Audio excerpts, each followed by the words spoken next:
Stay close, this place is ancient. Keep your torches high. Watch for traps. I wonder what secrets you hold. The detail is incredible. Lost to Hey, time. I found the jackpot! Everyone get in here now! Forget about that. Look at this over here. Oh my god, it's the Ark of the Covenant! Forget about that. We want those 2020 ballots. Move quickly.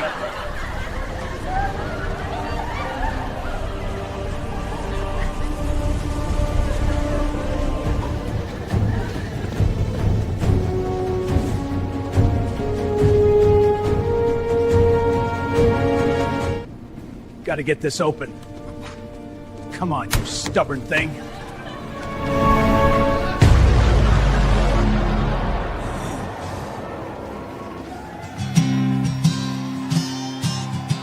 Paper ballots is the key.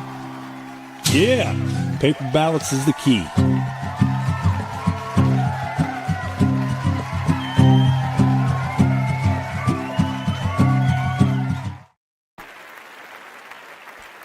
Welcome. Yes, there again. That was a encore of last week's Open. Get a little music going here. It was an encore of last week's Open that we turned it into a short. Thought we'd open the show again with it as the short. I thought the short was a little better. Cool, dude. Yeah, dude. Oh, we got a little hot Southern Latino flair going tonight, right? Yeah, why is that, Viking dude? Well, I don't know. You tell me why. You tell me. I know why, but I think you can say it better. Oh, can I? Well, because Puerto Rico's been in the news quite a bit, and we had a pretty spectacular halftime serve, it's supposed to say, yesterday. Yeah. This was our promo page that Tanya Dude cranked out today. And, well, the only comment that I've found on the Peaches and Bananas post today is, well, from Magastruck. Says, I guarantee this will be the only podcast that makes the connection from Bad Bunny to election integrity. Yep. And there is one, because I found it. Yeah, there is a connection, and because we're always making the connections, right, dude? Always making the connections. Yeah, I mean, like he turned the spotlight on Puerto Rico in a big way, in an unexpected big way.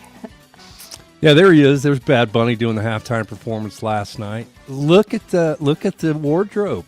Now, dude. Yeah. You're Puerto Rican.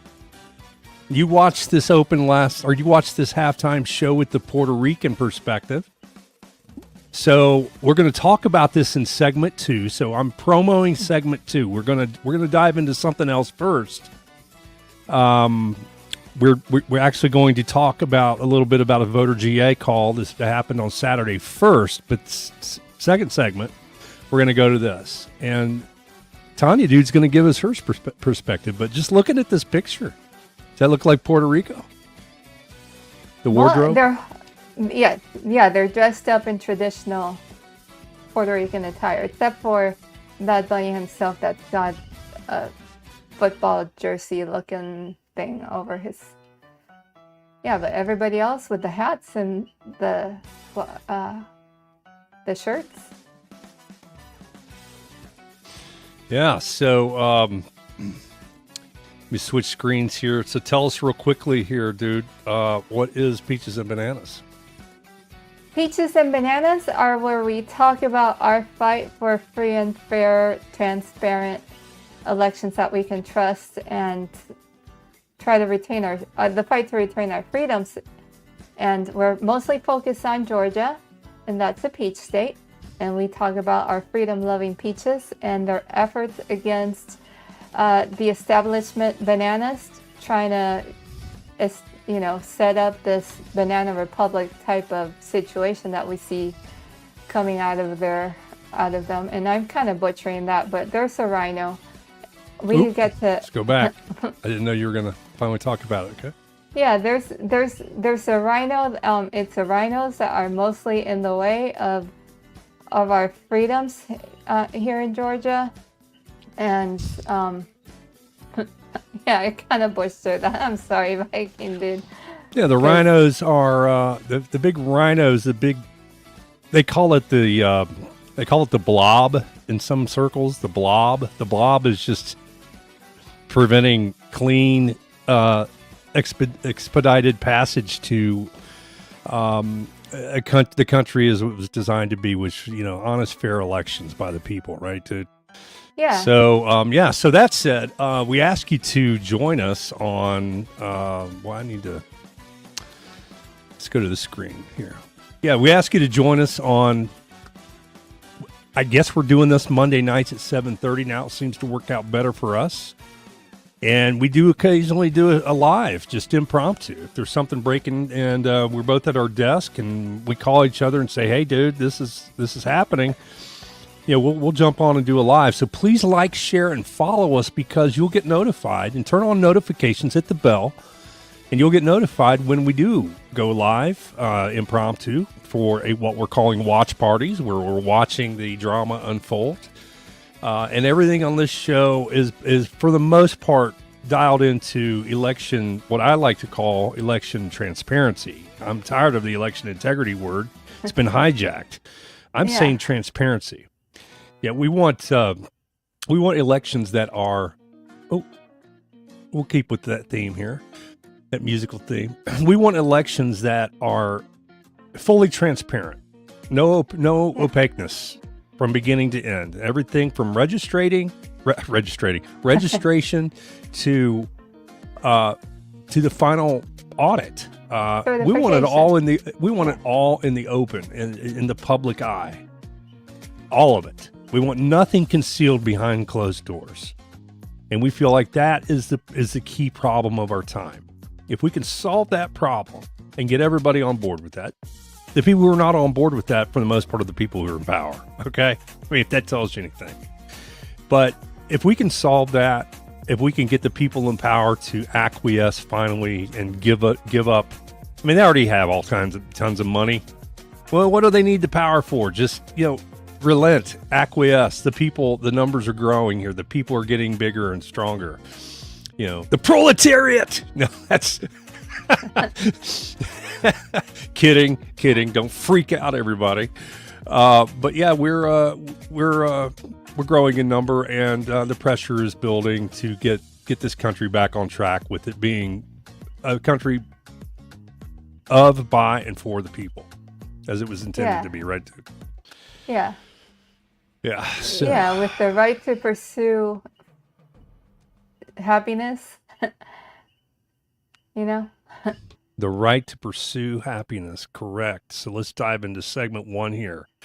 I am going to play this briefly because I have to switch the way I'm doing things here. But so we're going to jump in. There was a voter GA call over the weekend, and as everybody knows, Tanya Dude is an integral part of the team there at Voter GA. So, when there's something in the call that Tanya feels is safe to put out there to the public, and we have the opportunity to bring that to you here. I thought I had some music for this.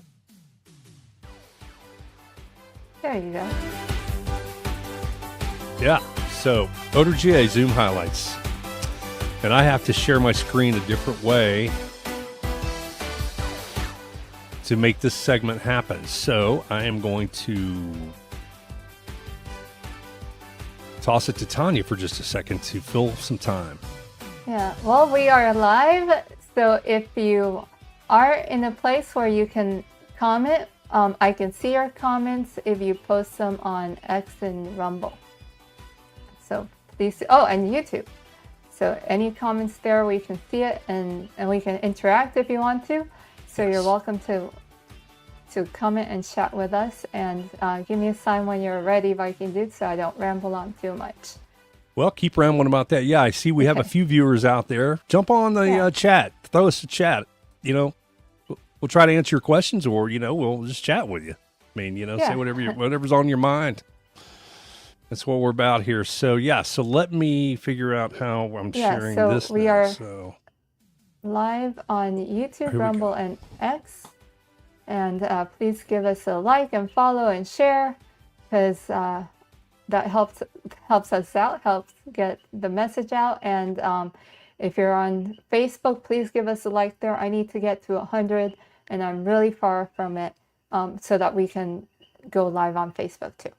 yes, and we need 100 followers on Rumble so that we can start using Rumble's studio, Rumble's Creator Studio, and share in some of their some of their monetized ad read type stuff that they have there. There's actually one for Rumble. I love Rumble. Rumble is coming out and they're showing themselves truly to be the platform that's not censoring or censoring the least. But yeah, if you can jump over to Rumble, find us there. Again, it's MAGA Struck. That is the channel. Just search for MAGA Struck, MAGASTRUCK, MAGA Struck. One word. And give us a like there on all those platforms so that we can get to a certain level, and it will help us along the way. Right, dude? All right. So to kick off the segment, Voter GA highlights. Over the weekend, we had a call, and we had Bridget Thorne on the call, and she is, dude. She is a peach. Fulton County Commissioner that it started out as one of the whistleblowers in Garland's case for the Fulton County counterfeit ballot case. She witnessed that there are some ballots that maybe shouldn't have been there when they did the audit of the hand counts, and she's someone that got involved and got herself elected. We have 3 commissioners running for chair and 1 commissioner running the state. So they all rushed down there because this is a big moment. They were allowed in the building, but they were not allowed anywhere near where the FBI was. They'd like you to think that they were in there and they were in the thick of it, but they weren't. They were kept back far away. I spoke with our county attorney. She said she rushed down there and she just wanted to make sure everybody was complying. Our county attorney used to work for the DOJ, so she's very knowledgeable about their processes. And she knew that we just needed to simply comply, and she didn't want anybody to block it. So they kept the commissioners far away. There was one instance where Sherry Allen was allowed to come ask Nadine Williams, our elections director, a question. So she was allowed close. But other than that, commissioners were kept at bay. They told me if I had come down there, I would have been allowed into the warehouse. Okay, yes. So that was new information in what way? Yeah, and well, last week we had heard from Sally Grubbs and Jen Johnston, who are with the state election board, that they witnessed that certain people were allowed to go into the Fulton County warehouse, but they were not. And so there was a question on what was going on, and it just turned out that they wouldn't have been able to see anything anyway, because even those some of the county officials were allowed, or the county officials were allowed in, they weren't allowed to go anywhere close to where the ballots were being where the warrant was being executed and the ballots were being removed. And no, and it was a nonpartisan, bipartisan denial of entry for the commissioners. So there were some rumors that the Democrat commissioners were able to go past, but they weren't. So there were a couple of those rumors floating around. So then you want to move on to the next clip here from Bridget? Sure. Yeah. Okay. You want to set it up? I would if I remembered what it was. Okay, well, let's just play it. Marvin Arrington came out and said we were going to file all this stuff. Marvin Arrington is an attorney, but he is not our county attorney. But he likes to think that he is. And when I spoke with our county attorney about filing, I'm like, Arrington's going on telling everybody we're filing. I haven't been updated. She's like, he doesn't know anything. He's just, one, we're not going to signal before we file. tell our opponent that we're filing ahead of time. We approved defense counsel at our last meeting on Wednesday. It was our last vote on executive session. You will notice that I voted no, and Bob Ellis, the other Republican, he didn't vote at all. So Bridget is giving us some new information here, right? Yeah, she's responding to the chair, Commissioner Pitts. He's been on the news saying that they're seeking for lawsuits, for some lawsuit that they're going to file. Today we did learn that they filed a lawsuit. Okay. So up until today, it was, and the lawsuit is for what? It was him speaking preemptively, defensive lawsuit because they're not happy about the Fulton County ballots being taken by the FBI. So they're suing to get the ballots back, was what he was saying. And of course, his attorney said, you don't show your cards before you actually file. So yeah, it's like a sieve down there. I mean, they're like leaking. Yeah. the leaks that go. Don't ever tell Democrats anything you want to keep secret, and for that matter, a lot of Republicans too. I mean, just don't tell any politicians anything ever. Yeah, if you want to keep it a secret. Yeah, just gives the impression that they're too eager for the spotlight, and want any bit of information that will get them attention, they'll take, regardless of strategy. And then there's also a question, I think, about them possibly being tipped off now. And oh yeah, that's what this next soundbite is from Bridget about the infamous tip off that somehow Chairman Pitts knows of everything that's going on. So here we go. Chairman Pitts said he was tipped off before the raid. I'm not aware that he actually was. I am aware of the letter that Paul Brown. There's the letter. It's telling them ahead of time that the FBI is coming and this is what they're looking for. Only it's not an official. Well, it is on FBI letterhead, right? It's on U.S. Department. It's on DOJ letterhead. So it wasn't really a raid if you get a DOJ letterhead ahead of time saying that it is, here are the things they're coming and here are the things they want. That's not really a raid, right? Yeah, well, yeah, because he by mistake requested. He was requesting the documents at the wrong office, so he was requesting them from the elections office, and it's not the election office. Okay, she goes on to say that here, so let's go ahead and let her say.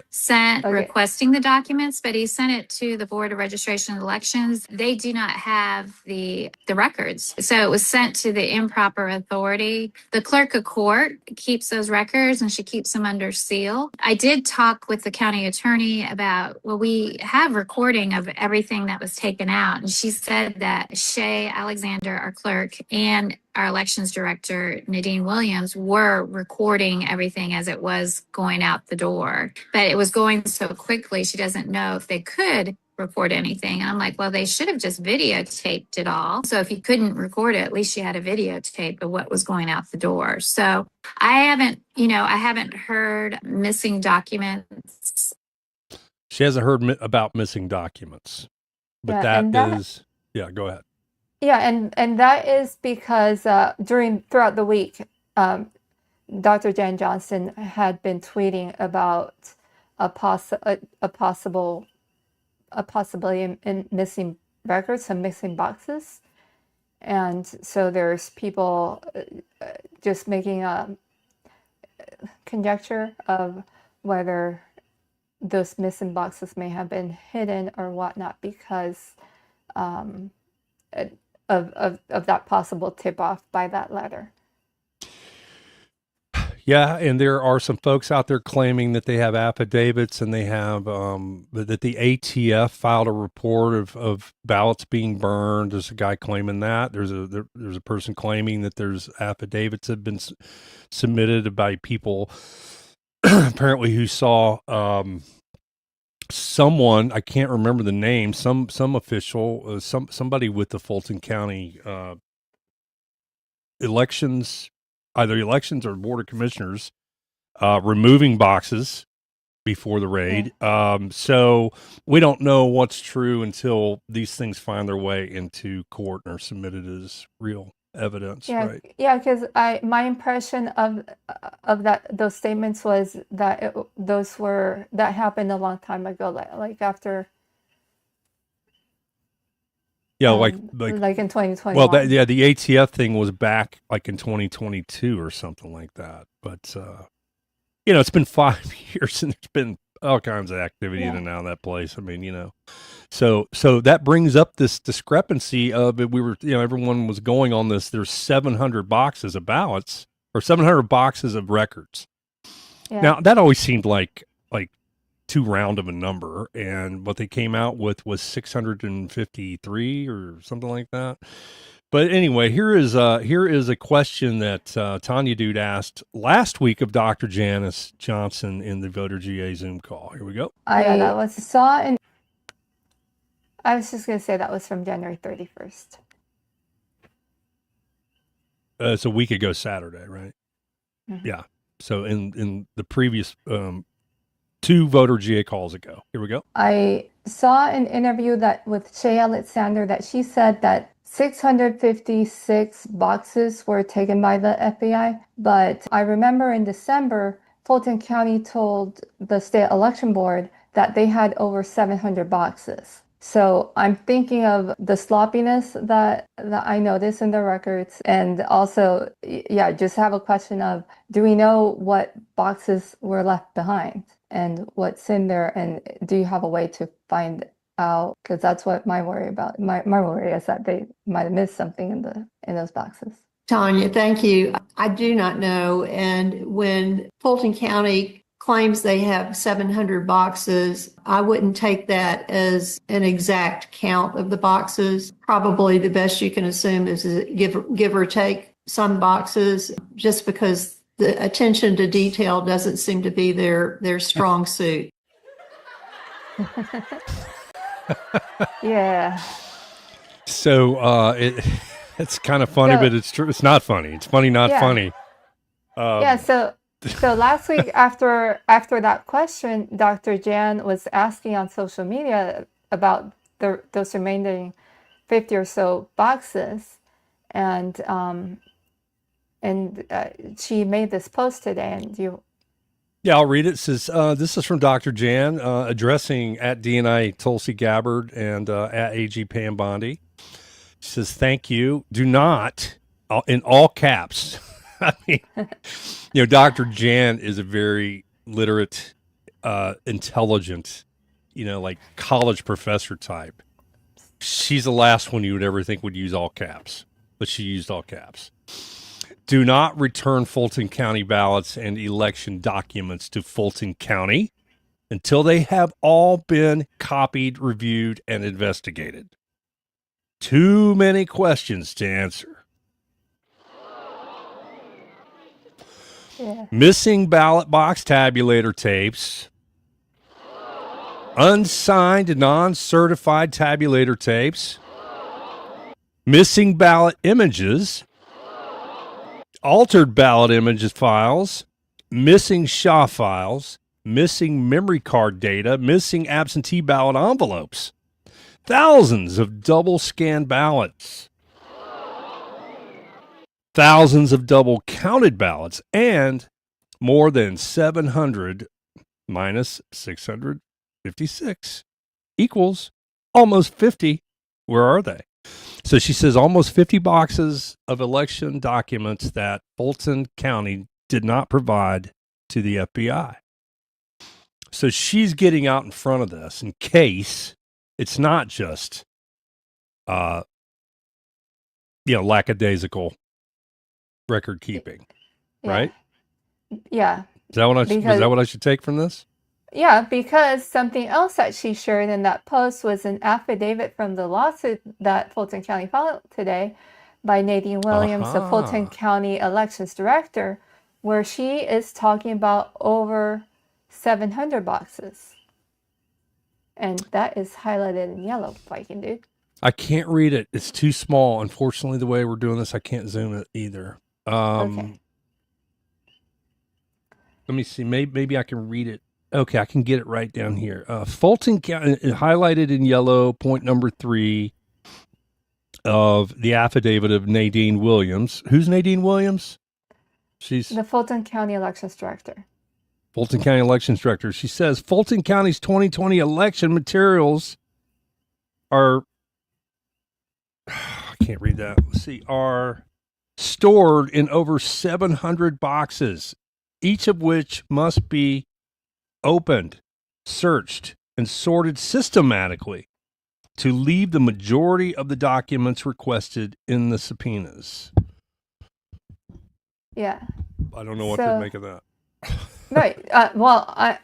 The point is that Fulton County took, not Fulton County, that the FBI in their receipt said that they took 600 and no, 58. I'm sorry, Viking. Yeah, 658 boxes, and it turns out when I asked about this over 700 boxes, that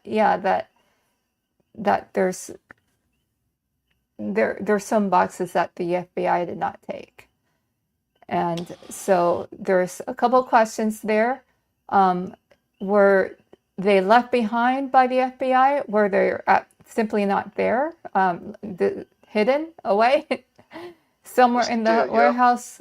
Yeah, what's the deal there? Or door number 3, there's Judge Burley today authorized the unsealing of the warrant by the FBI to see what exactly they requested, to because it's possible that their warrant didn't include everything. So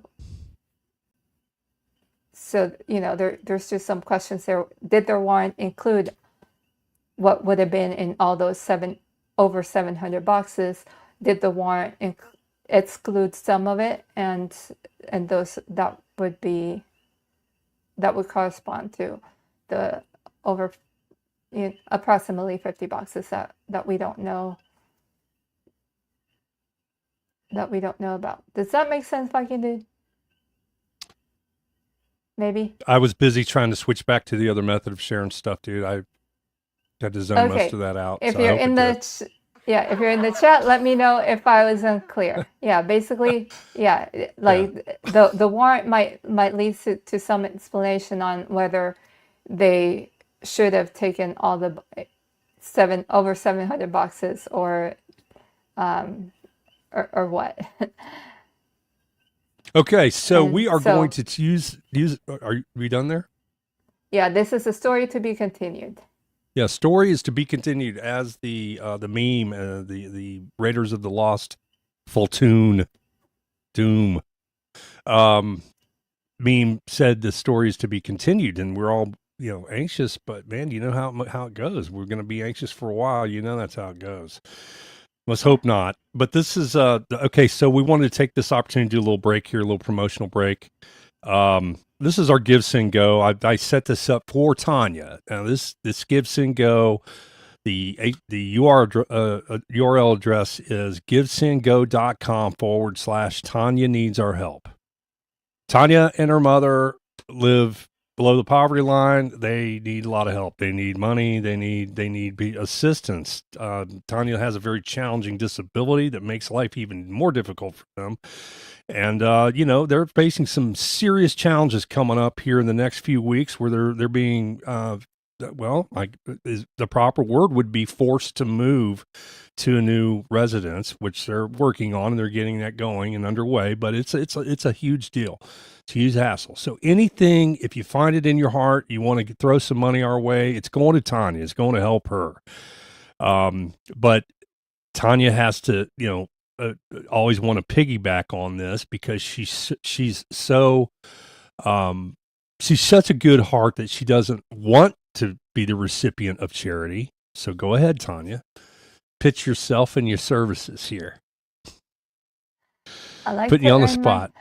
I like to earn my keep. So something that I enjoy doing is graphic work. And so if you have flyers or banners or anything of any digital graphics that you would like done, you can hire me and I can do it. And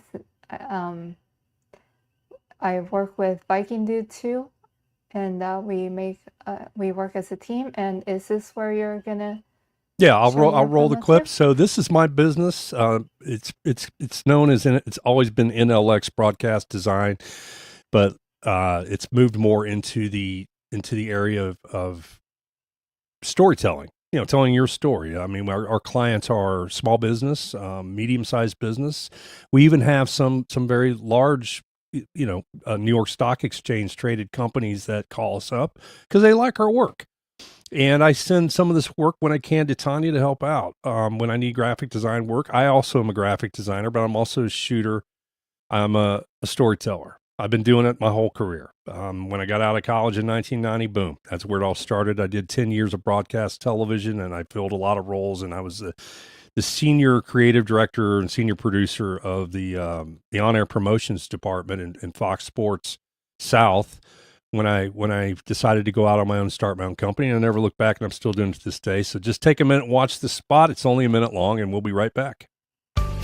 In this world where attention is hard won, Storytel.media turns your vision into visuals and sounds that grab hold of people. I'm Ty Towers, and I'm a hands-on AV nerd with 35 years in broadcast production. I personally run camera, sound, lighting, edit content, design graphics, and arrange music. My knack for rhythm fueling razor-sharp edits. Leading a tight-knit team, we deliver stunning visuals and powerful messaging. While I've been honored with Emmy, Telly, and Promax awards, I really focus on your trust first and foremost. For leading companies, including industrial manufacturing clients, we bring trust and discretion and relaxed environments where your executives will shine naturally. We execute your vision with precision, making your story unforgettable. Discover our story at Storytel.media, and let's make your story shine. Yeah. Wrong clapping. I meant to go with that clapping. So yeah, help us out if you got any leads on some work. Now, I don't take just anybody who calls. Okay, I mean it has to be a match made there. It has to be the right type of project. You have to be someone who we're going to be, after having a meeting and terms are set, we're able to mostly determine that we're going to be able to work well together, because it is a process of give and take and back and forth. I'm not just a monkey pushing buttons. I'm part of, the creativity comes out of my brain mostly, so I have a few clients who want me to be a monkey pushing buttons, and that's not very fulfilling or satisfying to me. I'd rather be part of your creative process and help you make your story shine, like the spot says, right, dude? Right, dude. Yeah. So, all right. So that leads us into segment 2, the fun segment here. So, yeah. Big Bunny. So, what was your first impression? Bunny. Let me start off with what the scene that struck me as that is the Puerto Rico I know. Okay. That scene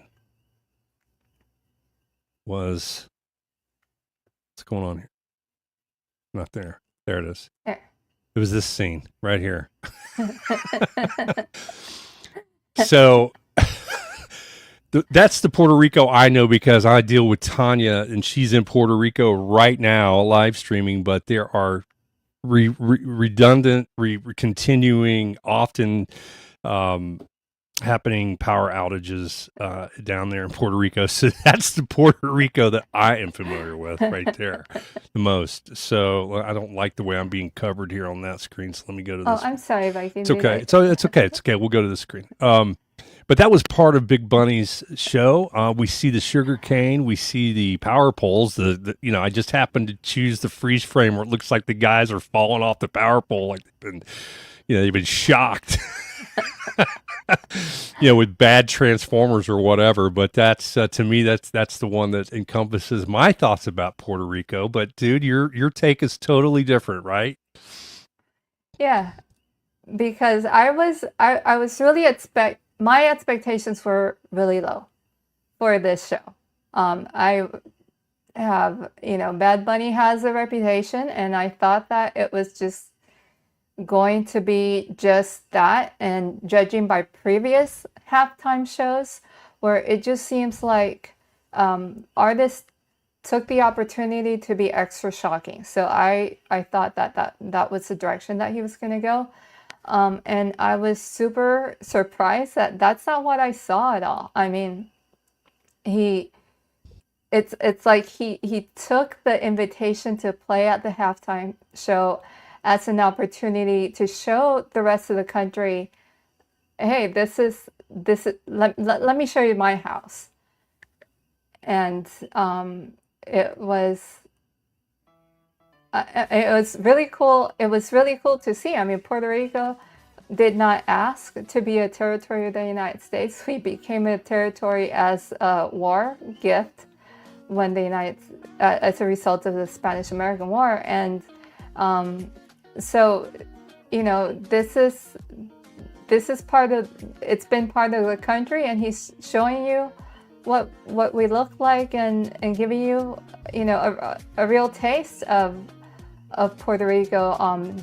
It's mostly rural, and you see the sugarcane plantation, and then a little bit of the life here with the coconut. Those guys stand. are playing the domino game. They're playing the domino game right there. Yeah, they're playing dominoes. There's the coconut water stand in the background. Ladies, there's construction. Ladies Muy doing their bonitas nails. señoritas. There's many muy bonitas señoritas. There's one on the screen right now. She's down there in the lower corner of the screen. Muy bonita. And those are the way too much sugar. Those are snow cones. Yeah. Well, and when I came down, now I did come down to Puerto Rico one time to visit, to help out with at the time we were looking at maybe trying to bring Shadow up here, and spent a few days, and Tanya and her mother showed me some of this stuff. So yeah, that's a real deal. You see those stands around. Yeah, very festive, very festive yeah. in San Juan. Very, very, and even the small street corners out in the outer lying suburbs, smaller towns. We would call them suburbs, but it's a suburb that looks like, with buildings that look like that. Yeah. I mean, literally, they look like that. So I was very endeared by the experience. I thought it was just a adorable place. So, for what that's worth. Yeah, so only they didn't have the dancing girls when I was down there in front of any of these places, but that would have been nice. Yeah, well, you weren't at the right time of the year. They'll be dancing if you come down, for like New Year's and things like that. Yeah, but like the houses look just like that. There's the palm trees, there's plantain trees in the background there that he's got, and it was the staging was amazing. I've never seen anything like this in a Super Bowl performance. But I've never seen this type of these types of sets being brought in. And they said that like even the sugar cane. I read something where the sugar cane was actually people that ran out there and had them as part of their costume. You don't see the people, but it's a grass field. So the game was being played on a grass field, and they didn't want the field torn up by just massive numbers of carts on wheels for these heavy set pieces. So they had people. Is something I read. I hope that's true. And I'm not passing along fake news, but go ahead, dude. Yeah, no, I didn't hear that. But I just thought, like it was a party, and I'll be honest, the intro portion was a little bit difficult to hear because it was sexy in a way that it's that was a little bit explicit. Nothing. I mean, Lady Gaga. Other artists have done it on halftime shows, so I guess that's part of the culture now. So it was a little bit uncomfortable to hear. I was about to bail, and I was looking at Viking Dude, and I'm like, I don't want to keep going. I want to bail. And then Bad Bunny looked at the camera, and he gave this message that was kind of beautiful. He said that I'm here because I believe in me, so don't you stop believing in yourself. And the show turned. It was then, it was then something else where they go into this love song. I did hear that was a real wedding that happened, and the partying that you see, it's exactly how a party would be like when families get together for weddings or for christenings, 15th and 16th birthday parties. They will look just like that, just with different clothing to fit the occasion. Down to like some little kid falling asleep on a chair. It will. So this wedding was a real wedding. These Mm-hmm. people really did get married right here. And Bad Bunny was a witness to the wedding, and he signed as the witness to their official wedding certificate. So, yeah, some really good vibes coming out of this. And I'll be honest with you, I was so inundated with the negativity and Bad Bunny's past or his history, what he's notorious for, that I was expecting to just be repulsed. Yeah. And I was completely not repulsed. I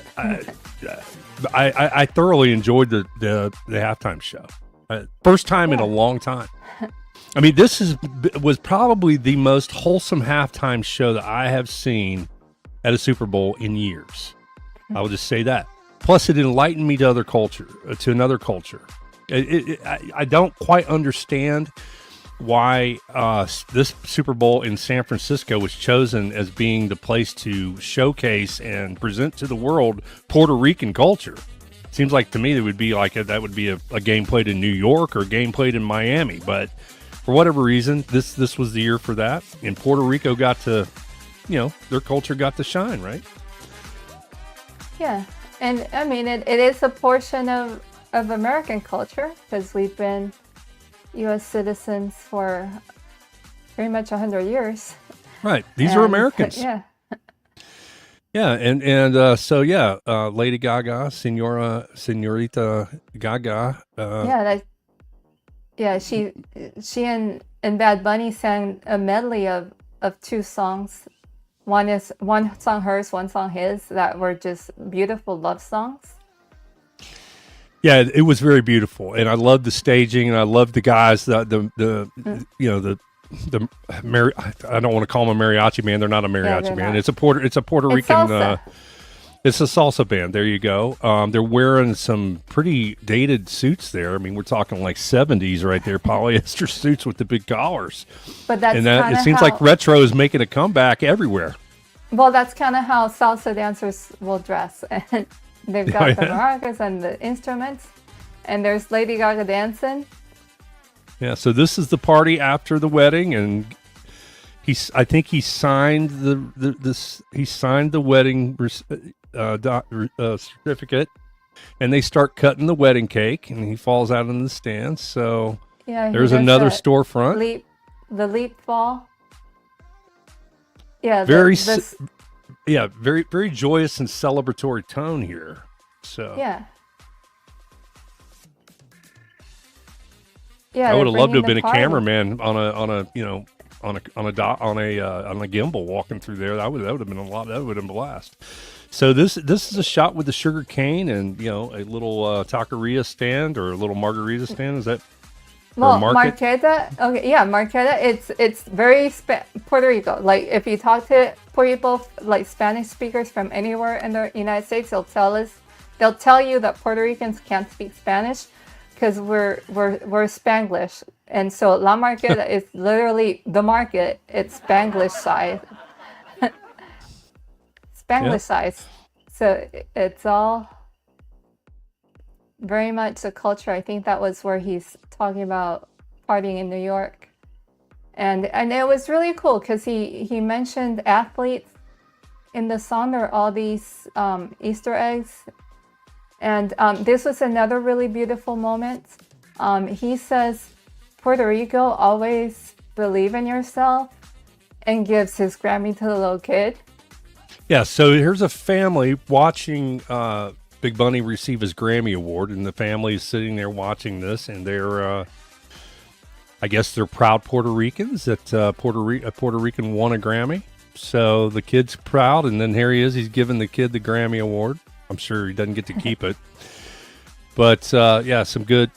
I tell you, it was probably the most wholesome. I'm not going to say it was totally wholesome. Can't say that because of the dancing girls and stuff. Although they weren't as scantily clad as I've seen in the past.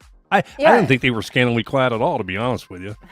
If you don't like gyrating bodies, then don't go dancing, because that's what dancing is, gyrating bodies. But so I was just I was kind of mind blown that the hype and the build up to this is going to be the most debauched halftime show. Didn't happen at all. It was actually thoroughly entertaining. Yeah, and I even stopped it right here and I asked Tanya, I said, "Does that look like Puerto Rico?" Is that the hat? Yep, that's the hat. And this is a moment in the show that floored me. Can we play the song? Would we get in trouble if we Yes, play we're it? going to get in trouble. Nobody is playing the audio, so we're not going to Okay. take a chance of getting a copyright strike on this. I mean, we may even get a copyright strike for being on the video this long. So, yeah, I mean, they take the Super Bowl seriously on the copyright things. But yeah, this is Ricky Martin. So he makes a surprise appearance as a guest performer, and you can tell us a little bit about the lyrics of the song and what he's singing about, the troubles that Puerto Rico has. Yeah, Although they've got it pretty good by comparison to other Caribbean islands down there, like Haiti. They got it pretty good there in Puerto Rico. I'll just say that. But yeah, but he's singing about the plight of the corruption in Puerto Rico here, right, dude? Yeah, it's I looked up the lyrics for a few of the songs that Bad Bunny had in his playlist there. And that one where Ricky Martin sings, he's talking about, what he says just floored me, because he said, don't take my beaches, don't take my rivers. And it's a song about people being forced to leave out the island. The corruption here is so bad that that people are having to leave even though they don't want to. And it's a situation where prices, like the housing prices, are so high that people can't afford them. And Hawaii, we feel ya and you feel us, because what happened to Hawaii is what's going on here, where the local population is kind of being left behind. And it's a beautiful song reminding the people not to forget their roots and not to forget their flag. And this is the final scene where they're all walking out there, and the controversy here is he says, "God bless America," people were like, "Oh, okay, yeah, God bless America," but then he rattles off all the countries in the Americas. So there's people taking issue with that.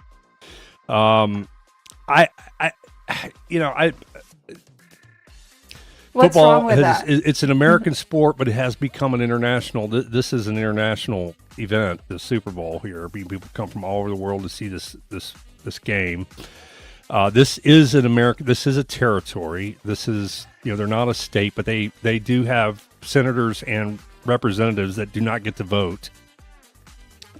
So they elect senators and representatives, right, dude? We're going to be talking about this later. This is where Tanya's going to draw the connection. The only person probably on the planet who's going to draw the connection from Bad Bunny's Super Bowl performance to election integrity. Here in a minute, we're through this. So that was the end of that. I don't know. Do we want to show you the dissenting? I mean, you were entertained by it. You thought you were proud of it, right? You're proud of Puerto Rico. I thought that he did a beautiful sort of introduction. It's beautiful display of what Puerto Rico, and a lot of what he's singing is Puerto Rico's awesome. Like, despite some of the hardships, like despite, like he represented the power outages that we have with the exploding Transformers. thank you.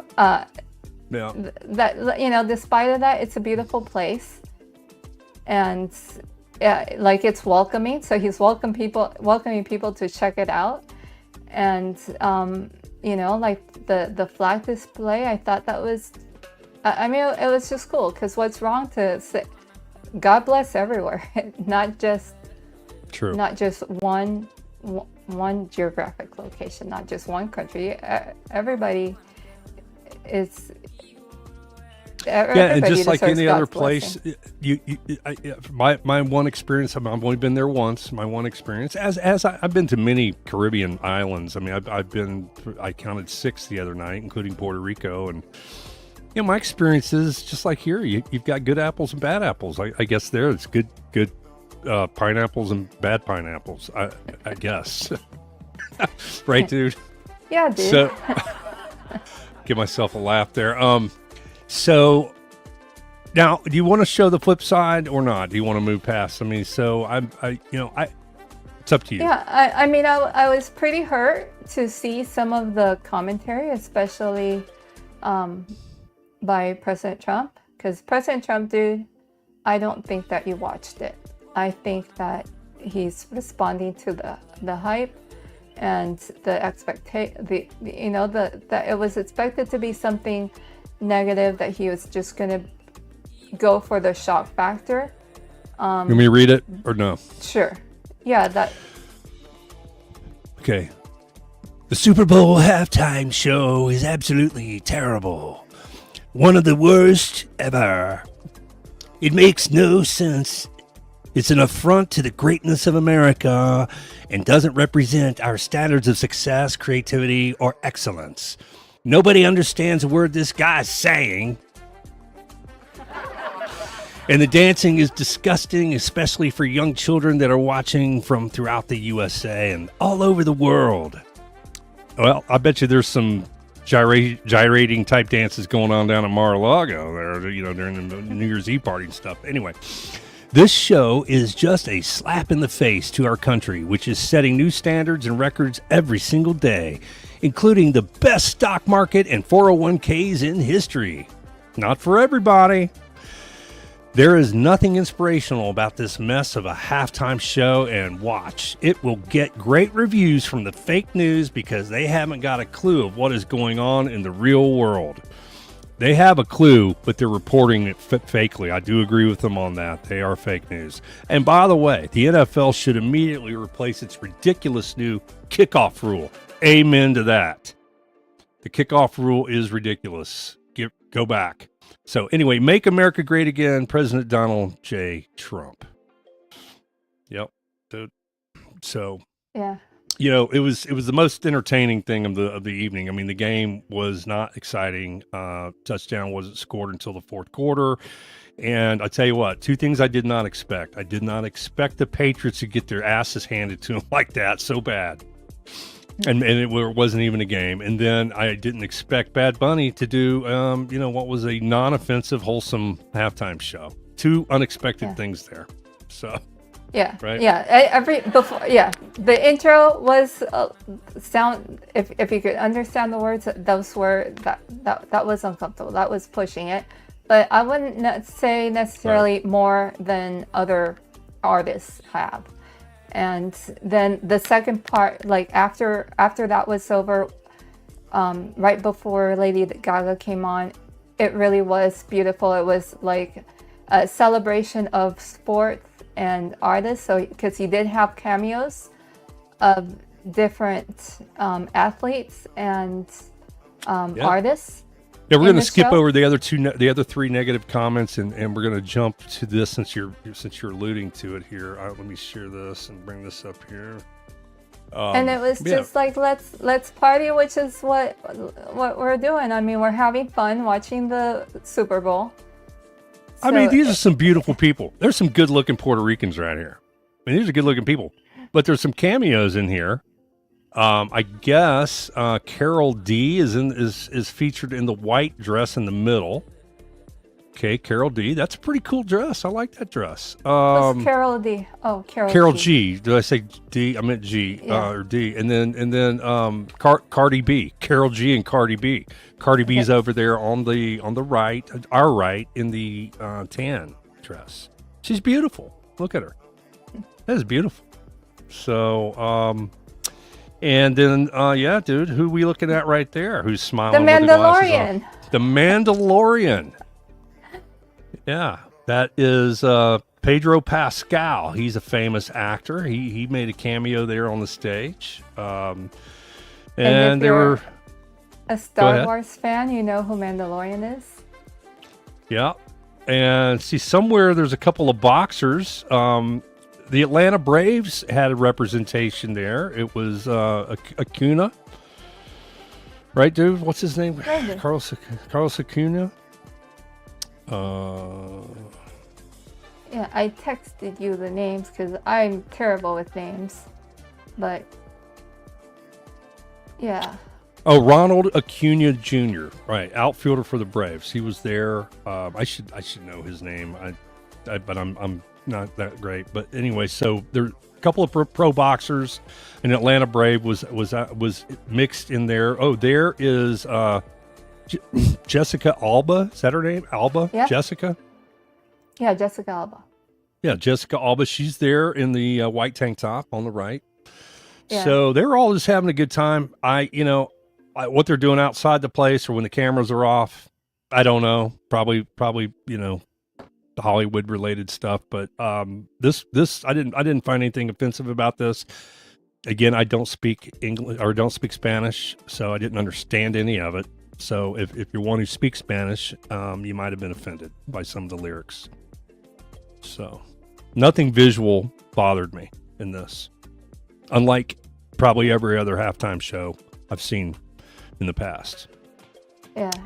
The boxers were in the grass when they're going through the sugar canes. Oh, So okay. they're not in the pictures. Anyway, I think- so that's Yeah. that. Yeah. All right, Yeah, well, on and to- there really wasn't anything offensive in the lyric thing, in the lyrics he sang after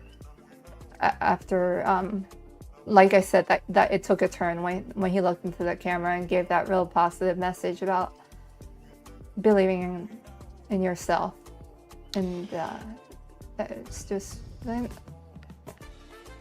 Yeah. So as promised, we're going to make the connection to election integrity, right, dude? Right, dude. All right, here we go. Yeah. Let's see. Yeah, because Puerto Rico was in the news too last week, because it came out. This actually happened back in May, but the DNI came to Puerto Rico and seized the voting machines, and 3 sources say that it was related to the Venezuelan whistleblowers talking about hacking into elections in 70 countries to influence the outcome. And so that's a rumor. What 3 sources say, they're not named in any of the reports. But the DOJ came to Puerto Rico and took to Puerto Rico's voting machines. And you have a question I can do? Well, we were getting into the machines where we've seen a lot of people reporting on the seizure of the Puerto Rican voting machines. And unlike what we're used to here, where we have machines from the moment you check in at the poll to the moment you check out, it's machine, machine, machine. That's not really how it's done in Puerto Rico, right? Right. Here's another one you sent me. Puerto Rico Elections Commission admits 70% of polling sites fail to transmit the results. Yeah, so this is a little bit of a mislead. When that news came out, it kind of got attention that the DNI is investigating Puerto Rico's voting machines. People grabbed this headline of reporting a 70% error in transmitting the results, and I'm sorry, I'm a little bit out of. I had a way to tell the story in my head, and please don't move ahead yet, Viking dude. Don't move ahead. I thought you said you want. No. Okay, I thought you were losing it on that one. No, I lost it because you moved ahead into there a little bit sooner. No, I didn't. I did that as a reaction to you losing it. So this is a little bit misleading. So go ahead. Yeah. So,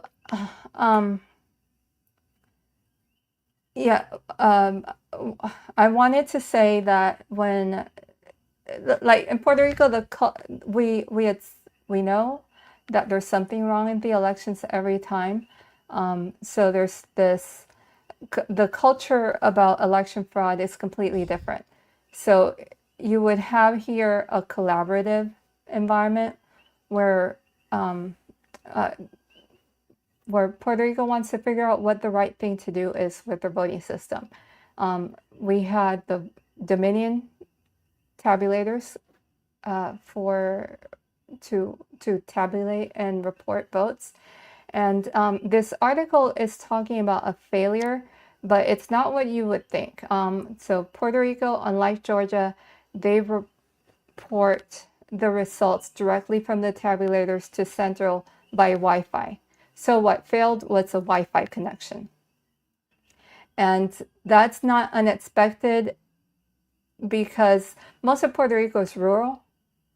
And if you know a little bit that you can about Puerto Rico and the services here, even the best service isn't all that it's touted to be. And the company that they actually chose to hire is not a good one. So it's not really surprising that that transmission would have failed. So that was kind of a, I thought a little bit sloppy and not very thorough of the reporters that picked that up. There was something that did happen in that same election where the machine, where the results that were turned in were wrong. They failed to credit some candidates for votes, and there were candidates that say, hey, I voted for myself, and the results are saying that I got 0 votes. What's up with that? So there was that error, and that's not what that article is talking about. But there is something different that gives Puerto Rico some confidence in the results. And that's because Puerto Rico, unlike Georgia, votes 100% on hand-marked paper ballots. So Bad Bunny votes on a hand-marked paper ballot if he votes, right? Yeah. Is that the connection? Yeah. Is that the promised connection we were making? Yeah, that's between Bad Bunny. Bad Bunny votes on a hand-marked paper ballot. I hope that doesn't create a bunch of hand-marked paper ballot opponents now because of that. Oh boy! I mean that would really be kidding. That's a okay. So gotta have a sense of humor. Okay, so all right. So we're ready to get into the winding road of hand-counted elections and how that ties in with Puerto Rico. Yeah, let's go there, Viking dude. Okay. Here we are. Dun, da, da. And that's a graphic, so we can take a breath and move on to the next segment. Yep, there's the intro. There's music with this. Well, what's the music look like? It's not playing.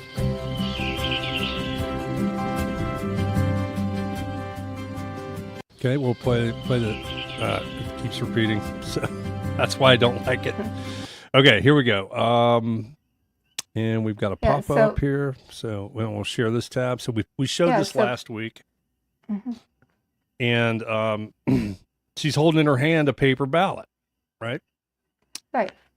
So yeah, that's the current governor of Puerto Rico showing her own ballot, and I'm calling it human-friendly ballots, and something special about it is that and different from a lot of the states, is that Puerto Rico voted on hand-marked, hand-counted ballots 10 years ago, before they got Dominion to do the tabulating. And the ballots have not changed. So the ballot system that we have is designed for hand counting. And there's a lot of questions out there, like people say, how did France and Germany and Canada manage to report election results at the end of election night? Well, the reason why is because they don't have as many races to count as we do in the States. So like when Viking Dude and I did the Cherokee method test, the ballot that we used had about 22 races, and that's a lot to count. But on the Puerto Rican ballot, designed for hand counting at the end of election night, even though right now it's not, this is the statewide ballot that has just 2 races on it.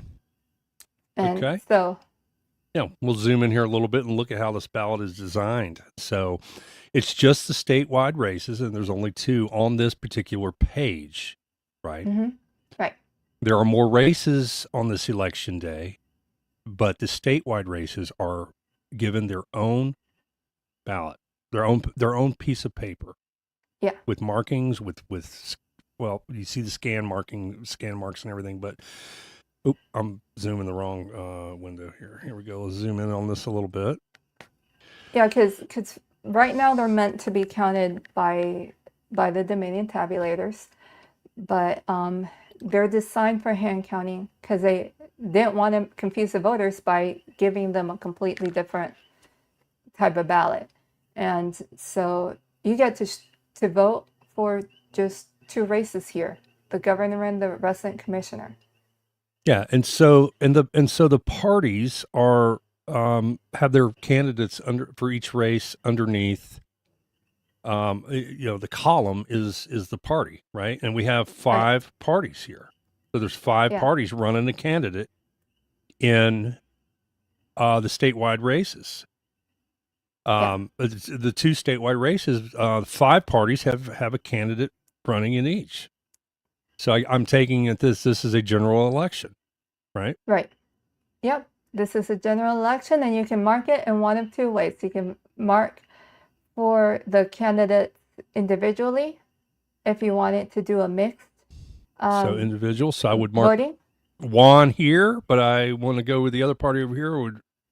I would mark Viviana here if I wanted to split the parties, or if I wanted to just vote down ticket party. I could just check the 1 box and move on, right? At the top. Right. And at the end of, so when the person votes, the ballot would go into a box for that ballot, and that ballot gets counted on there'll be a team dedicated for that ballot, and that would be a priority ballot because it's a statewide race. And so the news wants to report those results right away. The big race. Yeah. That's a big one. And here's El Presidente. Yeah, that's a presidential ballot, and it gets a piece of paper on its own. Yeah. So zoom in on this a little bit here. So gets a piece of paper on its own just for El Presidente. Yep. I love the pictures because I'm a simple man and pictures help me. Yeah. Just gonna say pictures help me. That's why I'm a graphics minded visual person. But I love the pictures. Definitely nothing. If you can mark, put a scribble in a box, and if you are illiterate, although I there's the debate out there about if you're illiterate, should you vote? I guess right now, we say yes, you should still be able to vote, and I guess I agree with that. I feel like that literacy is. I don't know where I stand on that. I don't want to work myself into a corner, but that's not an issue with this ballot, right? Not an issue. Yeah. Go ahead, dude. And there's people. let's continue with the ballot since you're scrolling ahead and it's going to get out away from me. Just tell So me the where next, to go. Just tell me where to go. I can't read your mind. yeah, I was just going to say, there's people like this is a place where a lot of people cannot read, but there's a lot of people that never have to. So, usually like, for example, if it's a rural family that you have to go to work young and you work all your life and you learn all about your business and all the things that affect your business. So there might not be a need to read because of the type of work, but it doesn't mean that they don't know the issues that affect them in their communities. So I'm all for everybody voting. Okay. And the next ballot is for the county, and that's a county ballot. Then there's another page that is for the legislative. Okay, so we got 14 races in the county. 14. Yeah. So that as of now, as of now, this is a 17 race ballot, but it's broken out over 4 pages and categorized in a way that makes sense. That it would be easy to stack them and have a team responsible for the county-wide races, have a counting team responsible. I mean, these are designed to be scanned, obviously. You can see the scanning marks on the side. But if we want to get rid of machines altogether, I am in favor of making the ballots easier, not just on the voter, like with the pictures and the big boxes, but man, make it easier on the counters, right? So, and in this case, a person would either mark on the top if they wanted to do about they wanted to vote for their party for all the races. That's what they would do, and then that's all that the voter needs to do, and then that's all that the counters need to look at. We're getting into races that are lower in priority now, so this ballot will be counted later after the other ones are okay. And then this ballot here is local. The legislative ballot. Oh, legislative. Okay. So there you can see the parallel. So you would vote for your legislators in a separate ballot, and then you have another page that is your ballot questions. Okay, so it's one question with 3 choices here with right. So you're so this ballot just has one question and there's 3 options. There's a lot of fine print on that one though. Ooh. Yeah, there's an explanation, but that's where the campaigning goes. So people know what that question is. So they don't really a voter wouldn't really read that here because they know, and there's very strong opinions on that particular question. Very nice. I am a fan of this paper ballot method here. I think that this is pretty slick. I'm gonna give it a way to go, Puerto Rico. Why are we looking all over the place saying we don't know how to do this? Let's go to France. Right here, one of our own American or United States territories already has a paper ballot method that has been in place for a while now, and I don't see anything objectionable to this. Yeah, the reason why I wanted to show it is because we're thinking about Taiwan and all these other countries. But Puerto Rico, it follows, we're under the U.S. Constitution, where we have a similar structure. So, as you can see, there's your statewide candidates, there's your presidential, there's county legislative, and your questions. If there was a judicial races, they would get their separate ballot. And, I kind of get it that it's a lot of pages, but it is meant for hand counting, where the pages would go at before the meeting came along. The pages each get their separate ballot box. So the voter is given all their ballots when they check in, and they drop them. They would drop them into their corresponding box. So there would be a purple box for that purple ballot that you've got on the screen right now. And cool. Much easier to look at and count than what we're about to talk about, which is come on. Which is this SB not 214. so friendly. Oop, wrong. Here we go. My banner SB 214. Yeah, my banner isn't going away. What went away here? Okay, good. SB 214. Now this is out this week, right? Yeah. So that's the draft that came out last week of Senate Bill 214, and that is, if Georgia's next step, we're looking in the answer to that the legislators had so far for it's 16 pages. You can't read that under the banner, but there's actually 16 pages here that look like this. And we think on this show, this is very boring and hard on the eyes. So we decided to summarize Tanya decided to summarize it and make it more fun. Yay. Right? Yeah, we like colors. We like fun, and we like colors, and we like, again, eye candy. Give me pictures. Tanya. Way to go, Tanya. Yeah, so take us through it here. So the legislators have a challenge because the QR code becomes illegal this summer, and they need to come up with a way to make it legal for everybody to vote in November. And so this is the proposal that they came as a result of the recommendations from the Blue Ribbon Study Committee on Elections, and it's meant to be for just 1 year.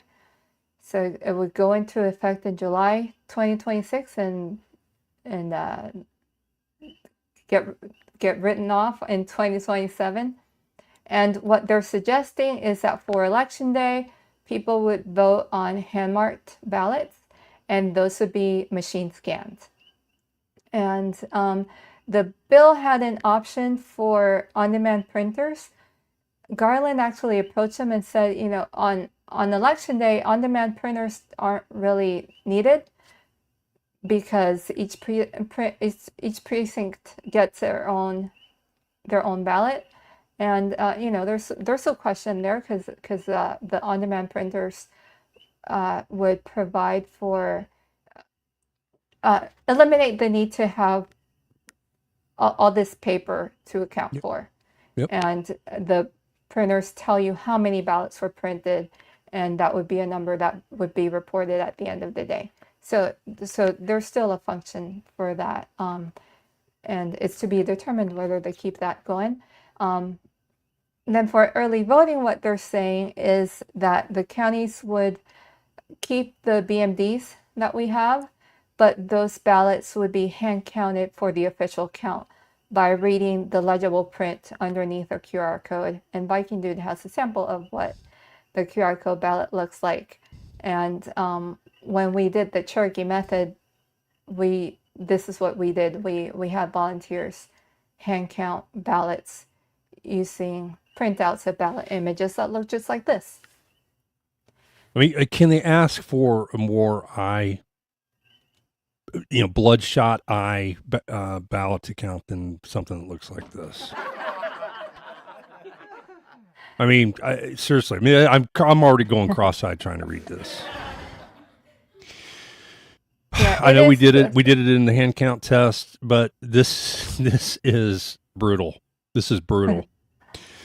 I just don't understand why we're so behind here. Why? Go ahead. It's not as friendly to read as the Puerto Rican ballots, for sure.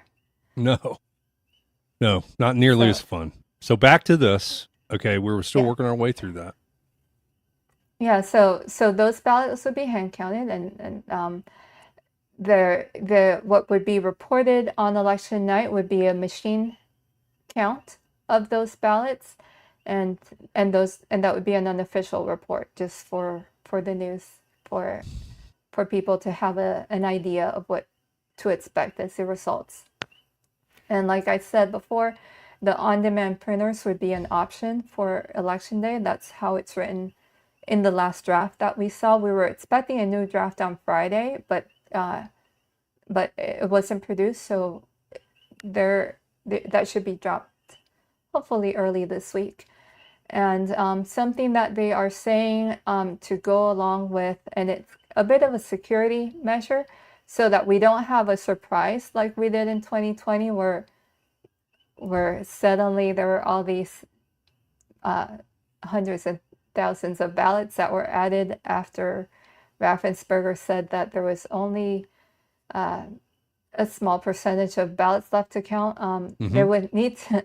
So I kind of got sidetracked there, but yeah. So they're saying to report total votes by 8 p.m. Not tally of the results, but how many pieces of paper, how many voters turned out. That would be reported by 8 p.m. And because of the hand counting, and to also give commissioners a time to review the returns, certification would happen the second Monday after the election. So they get an extra week with this proposed bill as it is. And certification by second Monday after election. Okay. Okay. Couple of things here. It feels like we're playing like the New England Patriots did last night. Like we can't get a fourth. We can't get a third down conversion. We keep having to punt the ball. And when I say we, I'm talking about as a state, as deciding how we're going to conduct our elections. So a couple of things here. Forced errors here. Here's some forced turnovers. Hand-marked ballots, but machine scanned. Now, we just saw where in Puerto Rico, they've got the hand-marked ballot process. Beautiful, great-looking ballots, easy to mark, easy to count. yeah, But then and they go, but then they go and they get machine scanned. And that's where Tulsi sent DNI down there to confiscate some of the machines, I guess. Right? I'm probably butchering the story, but they went and they're investigating these tabulators / scanners. That's where it seems like there's a huge issue. It's with the tabulation and the scanning equipment. yeah, That part's, people are saying, oh, the optical readers, it's fine. It's optical readers. Guys, we're like 30, 40 years. We were using optical scanners to grade my math tests in high school. Okay. I mean, the technology to cheat inside those machines is so advanced now. I mean, we can't trust any machines. Anyone who says, like, there are election officials now who are giving into the hand mark thing, but they want machine scanning because they want speed and they want it to be scanned by optical scanners. It just leaves open the possibility, as Elon Musk has said repeatedly, you do not want machines. You want humans doing it. You don't want machines because machines can be manipulated. And we're learning that's the stage of the process right there in Puerto Rico where there's manipulation potentially. yeah. And I wanted to say that the last time that they did hand counting, the turnout that they're counting were 1.8 million ballots. So it's a sizable amount. Like the San Juan area has a population of 2.5 million. It's what I looked. So it would be comparable to a big city. And they used to be able to do it by election night. But again, it's prioritizing which races you're gonna report on election night, Yeah. and by And splitting. Go ahead, dude. I'm just trying to piggyback a little bit, trying to jump in there. Yeah. Pay Just that. people. Pay people. Stop paying for machines. Pay people. Put the tax money back into the communities. If people want to step up and be involved in the process and they want to do their civic duty and count, pay them. Pay them well. Pay them well. That's what I say. Put the money, the tax money, and I say spend the same amount of money that you'd spend on machines and pay people that well to do this. As many people as it takes. Pay them well, make it a well-paid job that where it'll make a difference on somebody's monthly income for that month. They can maybe go buy a new set of tires. Right? So yeah, and then my second one that I have a problem here with, again, not learning from prior examples, is the on-demand printers. Okay, so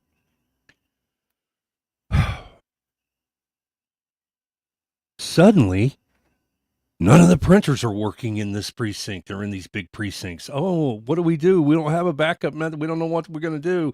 People, there's opportunity to create chaos like what happened out in Maricopa County by suddenly having machines that aren't going to work, that can just go down, that can just be zapped. So there's got to be a way to. I don't like it. Yeah, I mean, that's the on-demand printers right now. They're giving it as an option, and so it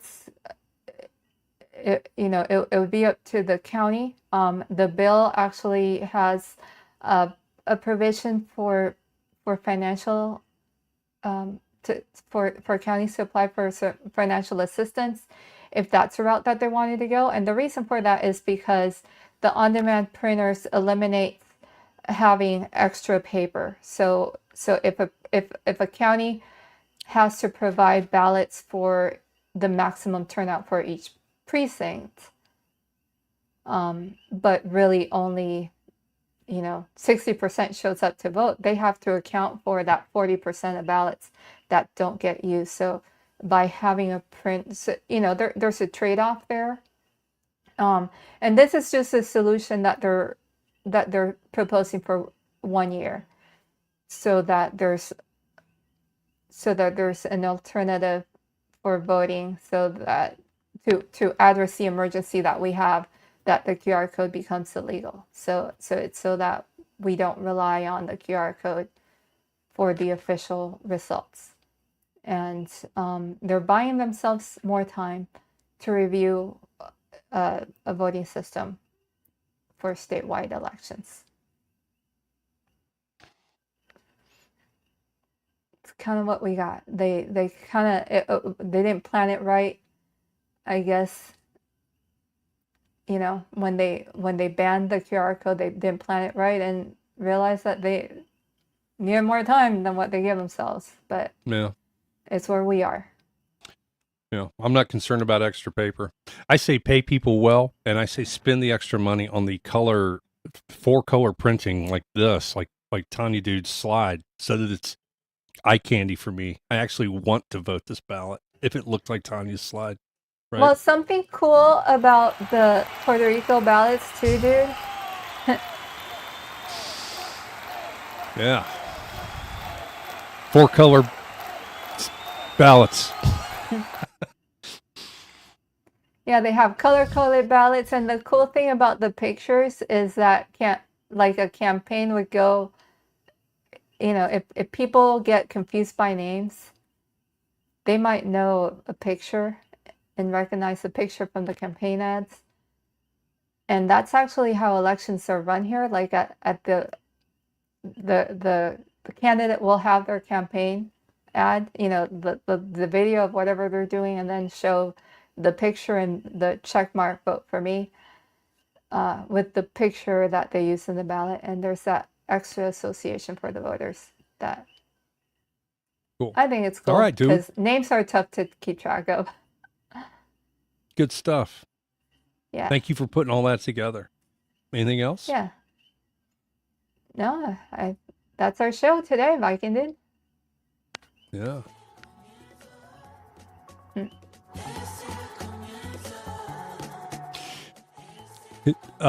Latin-based music and Latin-based theme tonight. I guess you don't go by Latin down there. I'm Latino. I don't know. What Puerto Ricans? What do you just? We're Puerto Rican. We're not any of the other things, right? You guys have a right. Yeah, it's incorrect I mean, to call you Latino. It's incorrect to call you Hispanic, right? I've been scolded many times for using the wrong word. So what is it? Oh, I don't like Latino because I think that's more like Latin American or Caribbean. There's Hispanic because, we speak Spanish and that's it. But, there's Puerto Rico, there's Boricua. That's a word that's been all over X now, thanks to Bad Bunny. Well, we are, this is Peaches and Bananas, but the show, if you're watching us on X, you're watching us on the Magastruck channel. We are on Magastruck channel on Rumble and YouTube and Facebook, right? Yeah. Is that right? Trying to find our promo page here. Yeah, there's a Facebook page that needs more likes. We need more likes on all of it, so please do. It doesn't cost you anything. It will help you a lot. It will help us a lot to get your likes. Yes, please go give us a like, a share, and a follow. Please, a like, a share, and a follow. Just give us one tonight, or more. Yeah, We'd be grateful. Thank you. Forever grateful. Yeah. We want to roll for the outro. Anything? Well, I think that we roll with our new promo, the Indiana Jones. Raiders Well, it's not a Lost promo. Ark It's just National Treasure. it's a meme. It's a meme. Our meme. Not a promo. Okay. Well, we'll roll the long version of that, and we will talk to you all in a while. Not sure when. It'll be next Monday for sure, but we never know when we're going to go live. So please hit the bell as well, and that way you get notifications when we're going live. I hope you enjoy our commentary. I hope you find this show to be a little bit different. And we are trying to reach out to a crowd that is a little more, in the middle. There's things that we all like. There's things that we all are going to benefit from on any side of the aisle or in the middle or wherever you stand if we can get our elections figured out. Go ahead. You were going to say something. I lost it, Viking did. It's all good. All right. Thanks for joining us.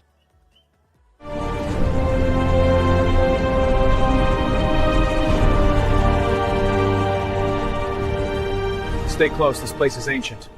Look at these statues. They're everywhere. Keep your torches high. Watch for traps. Incredible. It's perfectly preserved. I wonder what secrets you hold. The Library of Alexandria. These are the actual scrolls. The detail is incredible. Lost to time. Hey, I found the jackpot! This could change everything we Everyone know. get in here now! Forget about that. Look at this over here.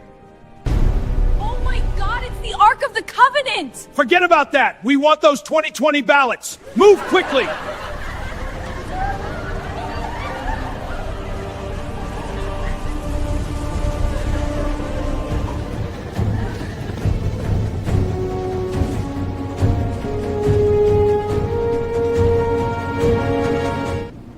Gotta get this open. Come on, you stubborn thing.